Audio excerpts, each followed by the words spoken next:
అదే RTV app వార్తల్ని క్షణాల్లో చదివే అవకాశం ఉంటుంది. ఒక న్యూస్ పేపర్, ఒక టెలివిజన్ ఛానల్ మీ చేతుల్లో ఎప్పుడూ ఉంటాయి. గత కొంతకాలంగా నరసరావుపేట టౌన్లో అట్లాగే చుట్టుపక్కల గుంటూరు, సత్తెనపల్లి ఆ పరిసర ప్రాంతాల్లో కూడా ఈ యొక్క బైక్ దొంగతనాలు ఎక్కువగా జరుగుతున్న ఇన్ఫర్మేషన్ మీద మా ఎస్పీ గారు వచ్చిన టాంచి కూడా మా మీద ఈ యొక్క బైకుల గురించి పూర్తిగా ఇన్ఫర్మేషన్ పెట్టి ఎవరైతే ఈ బైక్ దొంగతనాలు చేస్తున్నారో వాళ్ళని పట్టుకోమని మాకు ఆదేశాలు ఇవ్వడం జరిగింది. దాంట్లో భాగంగా నిన్న మధ్యాహ్నం మేము మాకు రాబడిన సమాచారం మేరకు, ఇన్ఫర్మేషన్ మేరకు మా సిబ్బంది అందరం కూడా బస్టాండ్ సెంటర్ వద్ద ఒక ముగ్గురు వ్యక్తిని అదుపులో తీసుకున్నాము. వాళ్ళ పేర్లరుగా ఒక వ్యక్తి తమ్మిశెట్టి శివనాగరాజు, అట్లాగే రెండో వ్యక్తి షేక్. ఈ యొక్క శివనాగరాజు అనే అతను యలమంద గ్రామానికి సంబంధించిన వ్యక్తి.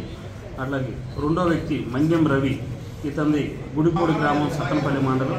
మూడో వ్యక్తి షేక్ కృపారావు, ఇతని సొంతూరు ఒంగోలు టౌన్లోని విజయనగర్ కాలనీ. వీళ్ళందరూ ప్రీవియస్గా నేర స్వభావం కలిగిన వ్యక్తులు. మీరు పక్కన విచారించగా వాళ్ళు సుమారు 16 బైకులు దొంగతనం చేసినట్లుగా మాకు కన్ఫెషన్ అవడం జరిగింది. వాళ్ళని అరెస్ట్ చేసి వాళ్ళు బైకులు పెట్టినటువంటి ప్రదేశానికి వెళ్ళి ఆ 16 బైకులను కూడా మేము సీజ్ చేయడం జరిగింది. వాటిలో 11 బైకులు మా యొక్క నరసరావుపేట మా పోలీస్ స్టేషన్ పరిధిలో 6 బైకులు నరసరావుపేట 1 టౌన్ పరిధిలో గల బైకులు, అట్లాగే 2 బైకులు నరసరావుపేట 2 టౌన్ పరిధిలోది, 1 బైకు నరసరావుపేట రూరల్, మరొక బైకు నాదెండ్ల చిలకలూరుపేట రూరల్, గుంటూరు పరిధిలో ఒక 5 బైకులు, టోటల్ 16 బైకుల్ని వాళ్ళు కన్ఫెషన్ అయ్యారు. ఇవన్నీ కూడా వారి పోలీస్ స్టేషన్లో కేసులు కూడా నమోదు చేయడం జరిగింది. కాబట్టి ఆ కేసుల్లో వీళ్ళ ముగ్గురిని అరెస్ట్ చేసి ఆ బైకులన్నింటిని కూడా సీజ్ చేసి నిన్న సాయంకాలం స్టేషన్ తీసుకొని రావడం అయింది.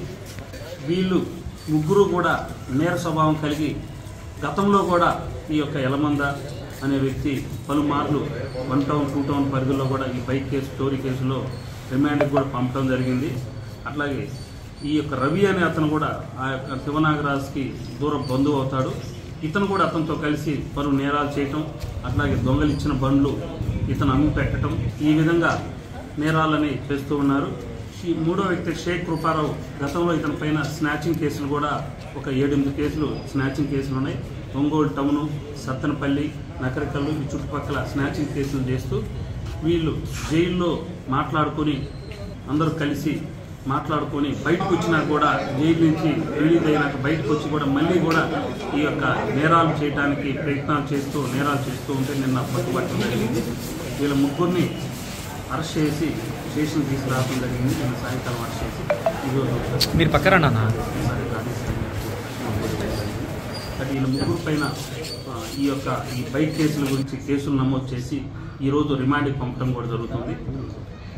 ఈ మూడో వ్యక్తి అయిన షేక్ కృపారావు పైన కూడా ఒంగోలు 1 టౌన్లో సస్పెక్ట్ షీట్ కూడా ఉంది. అండ్ మిగిలిన పైన కూడా మా దగ్గర సస్పెక్ట్ షీట్ ఓపెన్ కూడా జరుగుతుంది.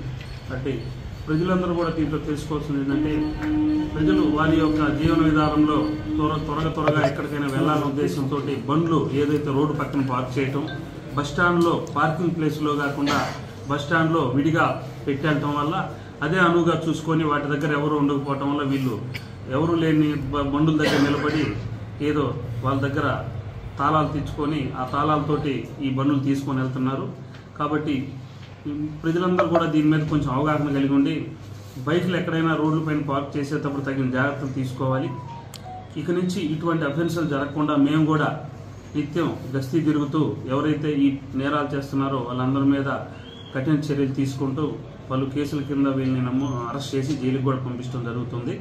కాబట్టి ఈ కేసుల్లో ముఖ్యంగా ప్రతిభ కనపరిచినటువంటి మా సిబ్బంది అయినటువంటి ఏఎస్ఐ సుబ్బారావు, తిరుమలరావు, వీరాంజీ, రామాంజీ, సైదా మరియు రైటర్ గారు అయినటువంటి శ్రీనివాస్ రెడ్డి, వీళ్ళందరికీ కూడా రివార్డులకి ఎస్పీ సార్కి పంపడం జరుగుతుంది. గుడ్ వర్క్ చేసినందుకు వీళ్ళందరినీ కూడా మెచ్చుకుంటూ ఉన్నాము. ఇటువంటి నేరాలు ఎవరన్నా ఇంకా చేసినా కూడా వీళ్ళందరి మీద కఠిన చర్యలు కూడా తీసుకుంటామని తెలియజేయడం జరుగుతుంది. మరిన్ని వీడియోస్ కోసం ఛానల్ ని సబ్స్క్రైబ్ చేయండి, లేటెస్ట్ అప్డేట్స్ కోసం వాట్సాప్ ఛానల్ ని ఫాలో చేయండి అండ్ లింక్ డిస్క్రిప్షన్ లో ఉంది.